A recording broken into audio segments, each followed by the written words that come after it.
जय हिंद, नमस्कार दोस्तों, स्वागत है आज के नए क्लास में। आज मैं आपके लिए लाया हूँ 20 जीके का रिवीजन क्लास, जो कि आपको पहले से पता होगा या शायद आपको नहीं पता हो तो उसे रिवीजन जरूर कर लीजिएगा। तो चलिए शुरू करते हैं दोस्तों। हमारा पहला प्रश्न है दोस्तों, एजोला क्या है? दोस्तों एजोला क्या है? तो सही ऑप्शन हो जाएगा ऑप्शन नंबर ए, यानी कि जलीय फॉर्न है। दोस्तों एजोला एक जलीय फॉर्न है। दोस्तों चलते हैं अगले प्रश्न की ओर।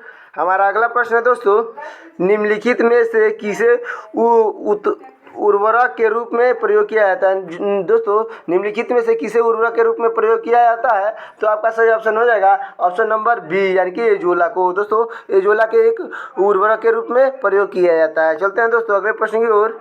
हमारा अगला प्रश्न है दोस्तों, अगला प्रश्न है आम का वनस्पतिक नाम क्या है? दोस्तों आम का वनस्पतिक नाम क्या है दोस्तों? तो सही ऑप्शन हो जाएगा ऑप्शन नंबर बी, यानी कि मेंजी फेरा इंडिका। दोस्तों जो मेंजी फेरा इंडिका है वो आम का वनस्पतिक नाम हो जाएगा दोस्तों। और कमेंट में बताते रहिए कि आपको कितना आंसर पहले से मालूम है।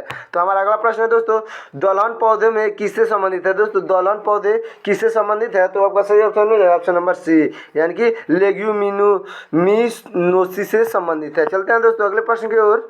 हमारा अगला प्रश्न है, मनुष्य में कुल कितने हड्डियां होती हैं? दोस्तों मनुष्य में कुल कितने हड्डियां होती है?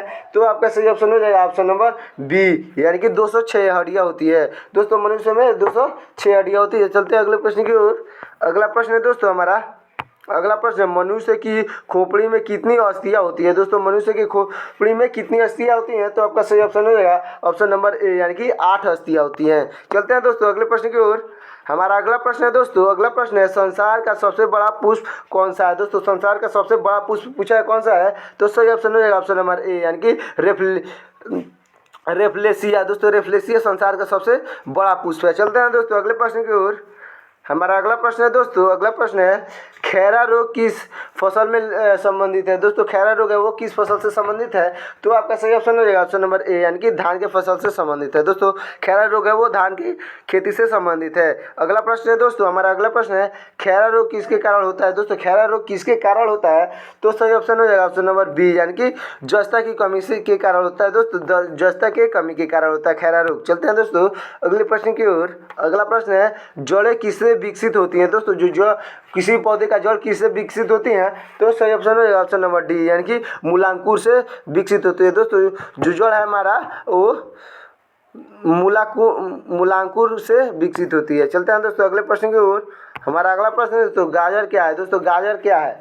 तो आपका सही ऑप्शन हो जाएगा ऑप्शन नंबर सी, यानी कि गाजर एक जड़ है। दोस्तों गाजर एक जड़ है। चलते हैं अगले प्रश्न की ओर। अगला प्रश्न हमारा, आम का वनस्पतिक नाम क्या है? दोस्तों आम का वनस्पतिक नाम क्या है? तो सही ऑप्शन हो जाएगा ऑप्शन नंबर बी, यानी कि मेंजीफेरा इंडिका। दोस्तों मेंजीफेरा इंडिका आम का वनस्पतिक नाम है। चलते हैं दोस्तों अगले प्रश्न की ओर। हमारा अगला प्रश्न है, वाष्पोत्सर्जन किस में होता है? दोस्तों वाष्पोत्सर्जन किस में होता है? तो सही ऑप्शन हो जाएगा ऑप्शन नंबर बी, यानी कि सभी वायवीय भागों में होता है। दोस्तों वाष्पोत्सर्जन सभी वायवीय भागों में होता है। चलते हैं दोस्तों अगले प्रश्न की ओर। हमारा अगला प्रश्न है दोस्तों, वाष्पोत्सर्जन मापी यंत्र कौन सा है? दोस्तों वाष्पोत्सर्जन मापी यंत्र कौन सा है? तो सही ऑप्शन होगा ऑप्शन नंबर बी, यानी कि पोटोमीटर। दोस्तों पोटोमीटर से वाष्पोत्सर्जन की माप की जाती है। चलते हैं दोस्तों अगले प्रश्न की ओर। हमारा अगला प्रश्न है दोस्तों, सर्वाधिक महत्वपूर्ण भोजन किससे उत्पन्न होता है? दोस्तों सर्वाधिक महत्वपूर्ण भोजन किससे उत्पन्न होता है? तो सही ऑप्शन हो जाएगा ऑप्शन नंबर सी, यानी कि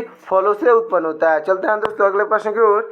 हमारा अगला प्रश्न है दोस्तों, प्रकाश संश्लेषण की क्रिया कब होती है? दोस्तों प्रकाश संश्लेषण की क्रिया कब होती है? तो सही ऑप्शन हो जाएगा ऑप्शन नंबर बी, यानी कि केवल दिन में होती है। चलते हैं दोस्तों अगले प्रश्न की ओर। हमारा अगला प्रश्न है दोस्तों, हमारा अगला प्रश्न है दोस्तों, श्वसन मापन यंत्र को क्या कहा जाता है? दोस्तों श्वसन मापन यंत्र को क्या कहा जाता है? तो आपका सही ऑप्शन हो जाएगा, सही ऑप्शन हो जाएगा ऑप्शन नंबर बी, यानी कि रेस्पिरोमीटर कहा जाता है। दोस्तों श्वसन मापन यंत्र को रेस्पिरोमीटर कहा जाता है। चलते हैं दोस्तों अगले प्रश्न की ओर। हमारा अगला प्रश्न, निम्न में से कौन सा एक मानव निर्मित धान्य है? दोस्तों निम्न में से कौन सा एक मानव निर्मित धान्य है? तो आपका सही ऑप्शन हो जाएगा ऑप्शन नंबर ए, यानी कि ट्रिटियम वेलगेयर। दोस्तों ट्रिटियम वेलगेयर निम्न में से मानव निर्मित धान्य है। चलते हैं दोस्तों अगले प्रश्न की ओर।